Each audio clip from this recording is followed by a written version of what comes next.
ये लड़का करता क्या फिर रहा है? चोरियां कर रहा है और वो भी अपनों को लूट रहा है। फोन करो उसे। शुक्र है मैंने अभी तक सिर्फ अरीबा की मंगनी की है उसके साथ, निकाह नहीं किया। और उसका असल चेहरा सामने आ गया। अगर शादी के बाद हम लोगों को ये सब कुछ पता चलता तो हम तो किसी को मुंह दिखाने के काबिल नहीं रहते और मेरी बेटी जीते जी मर जाती। अरे मुंह क्या देख रही हो? फोन करो अपने भाई को और बुलाओ यहाँ पे।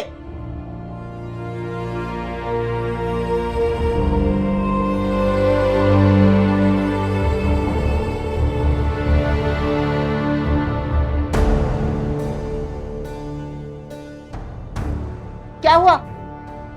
वो अम्मी, शानी फोन नहीं उठा रहा। अरे अगर शानी फोन नहीं उठा रहा ना तो अपनी माँ को फोन करो और इसको बुलाओ यहाँ पे। मैं बात करती हूँ उनसे। बल्कि उनको बोलो कि अपने मियाँ को भी साथ लेकर आए। अपने बेटे की बड़ी गारंटियां ले रहे थे ना वो।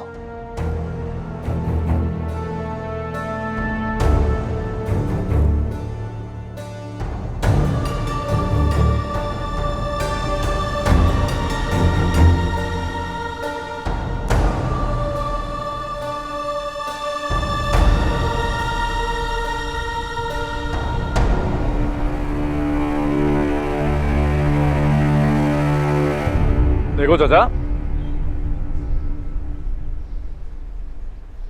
अगर तुम हमारी बात मान लेते तो सामान भी बच जाता और इज्जत भी। ऐसे भरे बाजार में तमाशा नहीं लगता ना तुम्हारा। अरे क्या समझते हो तुम खुद को? खुदा समझते हो क्या कि जैसा चाहोगे करोगे?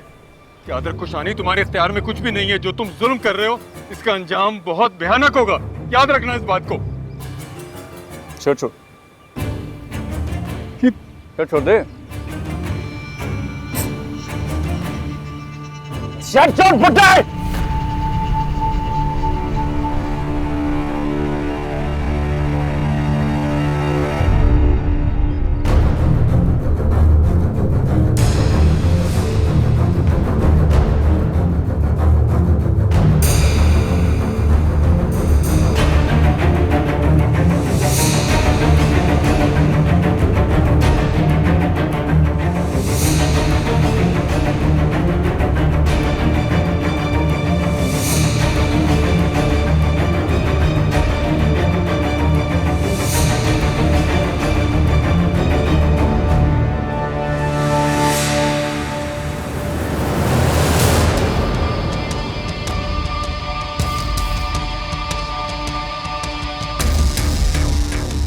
शर्म नहीं आती तुम्हें? तुम्हारे बाप की उम्र के हैं ये और तुम हाथ उठा रहे हो उन पर।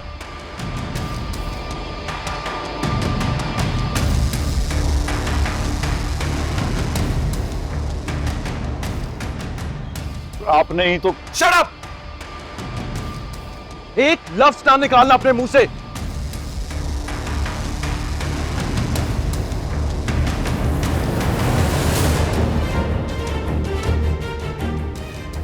अब शक्ल क्या देख रहे हो? जाओ यहां से।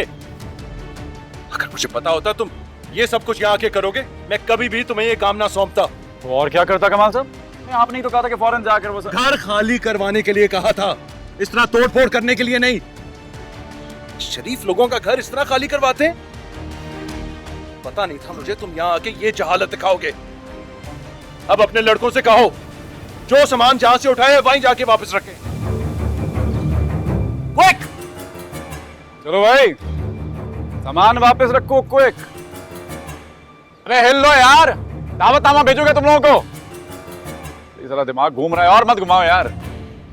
चलो चलो रखो रखो। Relax sir, relax. सुनिए प्लीज, आप अपने वालिद साहब को अंदर ले जाइए, बिठाइए, पानी पिलवाइए। जाइए प्लीज, जाइए।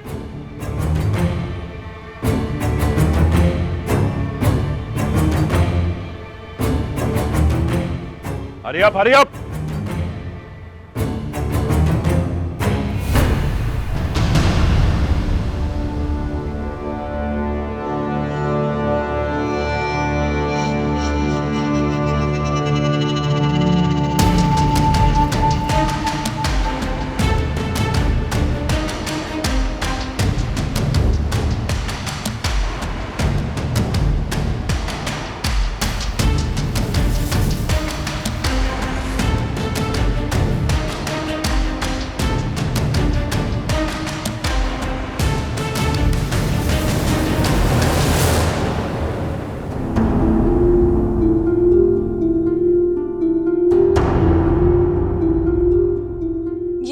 अरीबा, तुम क्यों झूठ बोल रही हो?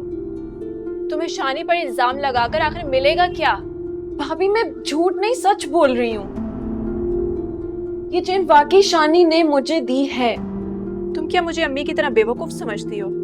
पहले तुमने कहा कि तुम्हारी दोस्त की है और अब तुम कह रही हो कि तुम्हें शानी ने दी है। वो तो मैंने अम्मी के डर से कहा था कि दोस्त ने दी है। तुमने अम्मी के डर से दोस्त का कहा था या अपना बयान अम्मी के डर से बदला है? मैं अच्छी तरह जानती हूँ कि शानी और तुम्हारे बीच झगड़ा चल रहा है, मगर इसका ये मतलब नहीं कि तुम शानी पर इस तरह के इल्जाम लगाओ।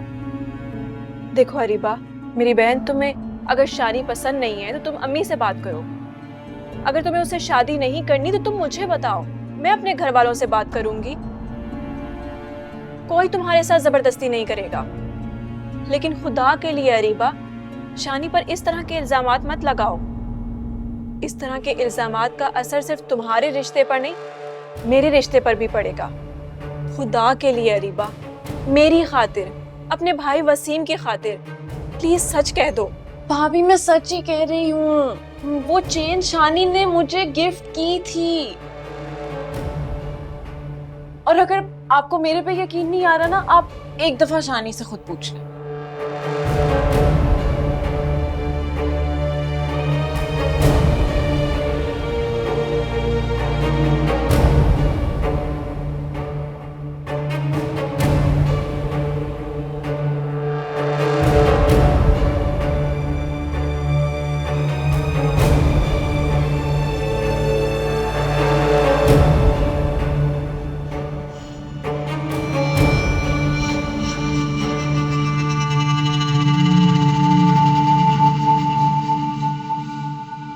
माफ कीजिएगा मुझे, ये घर मैंने खरीदा जरूर है, लेकिन यहां कोई रहता भी है जिस बात का पता ही नहीं था। दरअसल शानी ने तो मुझसे कहा था कि घर खाली है, सिर्फ थोड़ा सा सामान पड़ा है, इसलिए तो मैंने उसको कहा था कि जल्द से जल्द खाली करवा दे। लेकिन वो यहां आके इस तरह की बदतमीजी और गुंडागर्दी करेगा, इसका मुझे बिल्कुल नहीं पता था। मैं उसके बिहेवियर पे खुद भी बहुत अपसेट हूं, माफ कीजिएगा मुझे। आप एक भले इंसान मालूम होते हैं और मुझे यकीन है कि आप मेरी मजबूरी को भी समझेंगे। कमाल साहब, मैं इतनी जल्दी एक घर खाली नहीं कर सकता।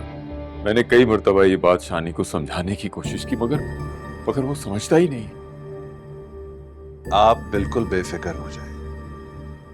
आप और आपकी फैमिली जब तक चाहें यहां रह सकते हैं।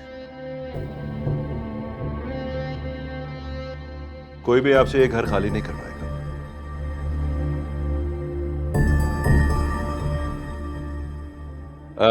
मुझे इजाजत दीजिए, मुझे एक इंपॉर्टेंट मीटिंग पे पहुंचना है। खुदा हाफिज। शुक्रिया। अस्सलाम वालेकुम। ये शख्स फरिश्ता बन के हमारी मदद के लिए आया है, ना सिर्फ खुश रखे।